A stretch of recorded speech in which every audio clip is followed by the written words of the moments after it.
చదువుతుందంటే ముద్రాక్షము ఎనిమిది వచనం వారికి భయపడకుండా నేను ఎవరి గుంచులకు నేను నీకు తోడున్నాను నేను ఎవరి గుంచులకు నేను నీకు తోడే ఉన్నాను వారు నీ పేటి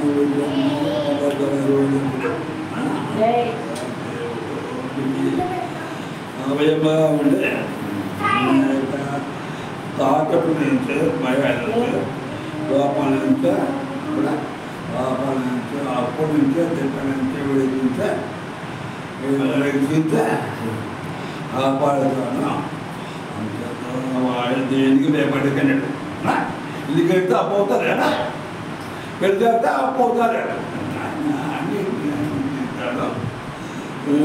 దేనికి భయపడక ఇల్లు కట్టించిన వాడు నేనా కట్టించు వాడు ఎవరు ఇల్లు కట్టలేరా డబ్బులు ఎదురా కట్టలేరా డబ్బు ఉంటుంది కట్టేవాడు లేడు తాగివాడు లేడు వెళ్ళాడు ఆ విధంగా ఇల్లు కట్టించడరా కొట్టుకోవడానికి అర్థమైనట్టుగా దేవుడు మీకు అభినందించే మీ యొక్క ప్రత్యేకను విడిపెడతాను భయపడేకో అనాయకుడికి పెడతాను అప్పటికి పెడతాను బ్యాంకుడికి పెడతాను సత్తులకి పెడతాను పెద్ద రకం ఈ వాతావరణం నేను పెద్ద పెడతాను పెడతాను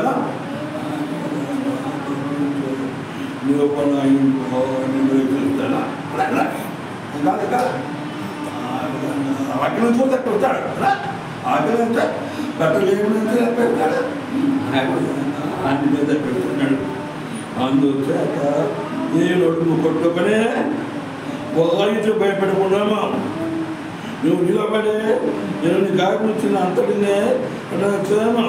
అంటే దేవుడు ఆజ్ఞాపించాలని మనం చేయాలి వాడికి భయపడడం చేయాలి దేవుడు ఏం చేయమన్నా చేయాలి సాక్ష్యం చెప్పాలి దేవుడు చేయమన్నా చేయాలి దేవుడు చేయమని చేయకూడదు మొన్న శుక్రవారం వాళ్ళకి వ్రతమైనా వాళ్ళకి వ్రతం చేయకూడదు ఏం చేయాలి ప్రార్థన చేయాలి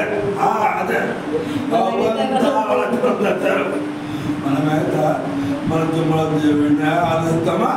ఏసయ్యా మన దేవుడు మన తండ్రి మన ప్రేమించున్నవాడు మన భరితున్న పాలన పెట్టినవాడు దేవుడి వల్ల మనం పొందిన వీటిని పెట్టి అని కనుకుంటాడే ఆయన ఉన్నారు ప్రభుత్వం ఇంటిలో మనం ఉంటున్నామా ఉంటున్నామా అందులో ప్రభువులా మన యొక్క ప్రార్థన పాటలను చూసి సంతోషించడం ఆశిస్తాడు మళ్ళా ఇప్పుడు ఇంకా ఇంకా ఎక్కువ నమ్మనముగా దిగుతామా మనం కాలమా ప్రవృత్తి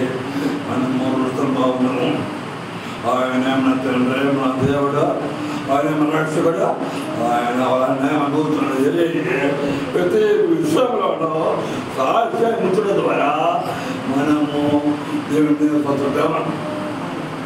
అప్పుడు మనము దేవుడు స్వచ్ఛుడు పిల్లలు ఉన్నాం కాబట్టి దేవుడు మనం చూస్తే ఆ పిల్లలారా మీ వేద మీ అందరూ నేను సందర్శిస్తున్నారా అని చెప్పి ప్రతి దినము విప్పే అని కోరిక తిరుగుతాను దించుకోకుండా కష్టపడితేనా కాదు కష్టపడకుండా కూడా దేవుడు వెళ్ళరు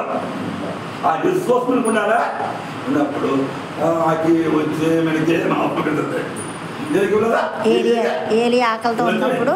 కాకుల చేత రొట్టె మాంసం పంపుతుంది కదా ఏలియా పంపుతాడు సంతోషంలో పంపుతాడు బియ్యాన్ని తింటావు బియ్యమే కాదు బియ్యం తింటావు దేవుడి ప్రత్యేకంగా మనసు చేసినప్పుడు దేవుడు చేయండి.